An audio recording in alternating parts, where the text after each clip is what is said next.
بسم الله الرحمن الرحيم. اهلا وسهلا بكم في فقره جديده من فقرات المزاجنجي. وطبعا يعني قبل ما نبتدي الفقره ما تنسوش تدعوا لاخواتكم شهداء غزه وشهداء لبنان وشهداء طبعا السودان، ربنا رب يرحمهم ويذل من خذلهم.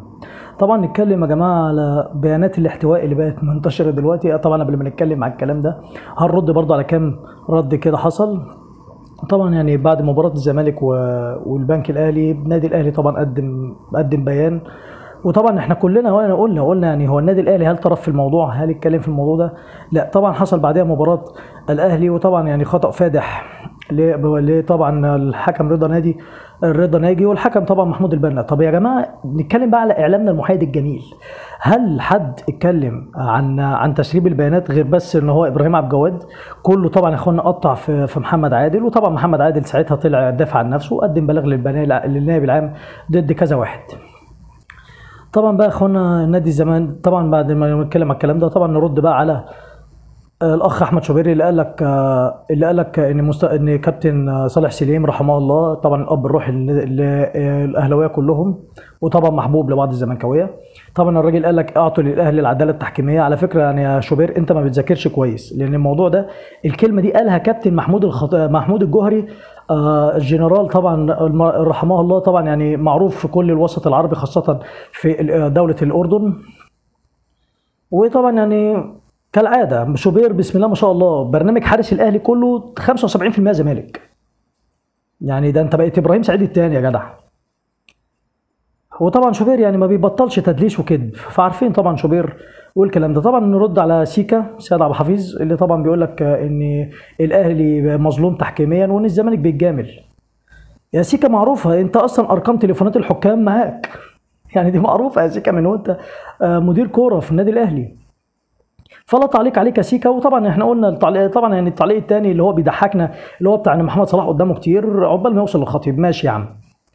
طبعا نرد كمان على الحاوي الاهلاوي اللي اسمه وليد سليمان. طبعا وليد سليمان بيقول لك ان نادي الزمالك ما يستحقش الفوز بالسوبر الافريقي. يعني الموضوع مات يا وليد.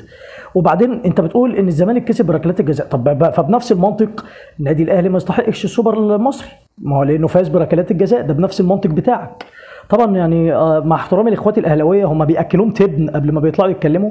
فده تعليقنا طبعا على الكاد تصريح الهبداوي اللي حصل. طبعا نيجي لنتائج الاسبوع طبعا الثاني. نادي الزمالك بيفوز على سموحه بهدفين مقابل لا شيء. طبعا منسي جمعه او ناصر او تخصص جمعه طبعا ناصر منسي. ومصطفى شلبي طبعا بعد عودته من الازمه الاخيره اللي هو فيها طبعا وضع هدف مهم برغم انه تعب الزملكاويه كلهم الصراحه. اداء الزمالك النهارده ما كانش عاجبنا بس الحمد لله على كل حال. طبعا بنفس الاداء ده النادي الاهلي فاز على زد بهدف. طاهر اون فاير فعلا. محمد طاهر حتى الان مستواه كويس جدا، لكن يعني يا رب يثبت على كده. نادي طلائع الجيش بيفوز برضه فوز مهم على غزل المحله بهدفين مقابل بثلاث اهداف مقابل هدفين. كمان بيراميدز بيفوز على انبي بهدفين مقابل هدف. كمان عندنا طبعا ان شاء الله النهارده مباراه الاسماعيلي امام سيراميكا كليوباترا، ونشوف طبعا مباراه مهمه بين الاثنين. وان شاء الله يعني هنشوف مباراه مهمه باذن الله طليق طبعا بسيراميكا كليوباترا فريق محترم. طبعا اخر نسختين كاس رابطه هو اللي واخدهم. نادي الاسماعيلي اللي بنتمناه بقى يرجع تاني بجد القطب الثالث للكره المصريه. طبعا نخش بقى على كبوات فريق ريال مدريد والكبوه الكبيره طبعا للسيتي. طبعا السيتي يا جماعه من ساعه اصابه رودري ودي بروين مفيش. خساره من توتنهام هوتسبير في كارابو، طبعا اقصائه من البطوله. خسارته من بورنموث المفاجاه بهدفين لهدف. وطبعا كملت بخسارته امام سبورتنج لشبونه برباعيه مقابل هدف. وهنشوف طبعا عنده مباراه مهمه النهارده امام توتنهام في الدوري في استاد الاتحاد. هنشوف طبعا اخواننا ترسى على ايه. كمان ريال مدريد اللي بيخسر على ارضه للمره الثانيه على التوالي امام اي سي ميلان. طبعا انا لابسها على فكره عشان كابتن محمد عادل. اي سي ميلان بيفوز طبعا. فونسيكا بيضرب ريال مدريد في مقتل وبيفوز عليه بثلاثيه مقابل هدف. طبعا المباراه مفاجاه جدا. كله كان بيقول لك ريال مدريد هيفوز وهي طبعا هيطلع من الكبوه بتاعته بسرعه دي.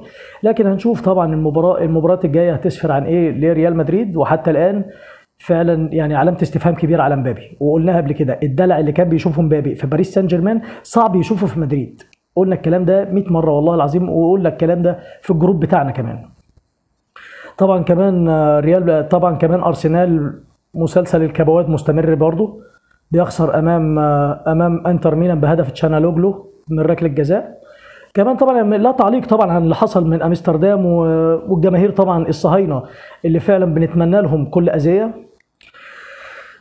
طبعا كمان طبعا كمان مانشستر يونايتد بيفوز على باوك سانوليكا اليوناني في الدوري الاوروبي بهدفين مقابل لا شيء. كمان مرموش المظلوم اللي اعلامنا برضه ما بيتكلمش عليه، وقلنا قبل كده يا جماعه عمر مرموش، يعني عمر مرموش دلوقتي مطلوب في 3 انديه على فكره. طبعا هنتكلم في حته اخيره للاعلام برضه عن عرض وسام ابو علي. طبعا يعني مرموش بجد والله، مرموش لعيب مهم جدا دلوقتي، اصبح هو فعلا حديث الكره الالمانيه. طبعا يعني عندنا ليفربول الانجليزي طالبه، وكمان بايرن ميونخ بيجري معاه في يناير القادم. طبعا نتكلم على بعض الصفقات بقى المتوقعه لنادي الزمالك طبعا في اخر فقره باذن الله بنختمها. طبعا يعني نتكلم على وسام ابو علي. وسام ابو علي يا جماعه مطلوب في ناديين الدوري الانجليزي، طبعا فريق ابسويتش تاون، وكمان في الدوري الالماني مطلوب من ناديين فرانكفورت وكيل، وعلى فكره فريق بخوم كمان طالع داخل فيه. طبعا اعلامنا المحايد الجميل اللي بيقول لك خلوه يا جماعه نادي هو مهاجم مهم ولاعب مهم في النادي الاهلي. على فكره هو لاعب مهم جدا في النادي الاهلي.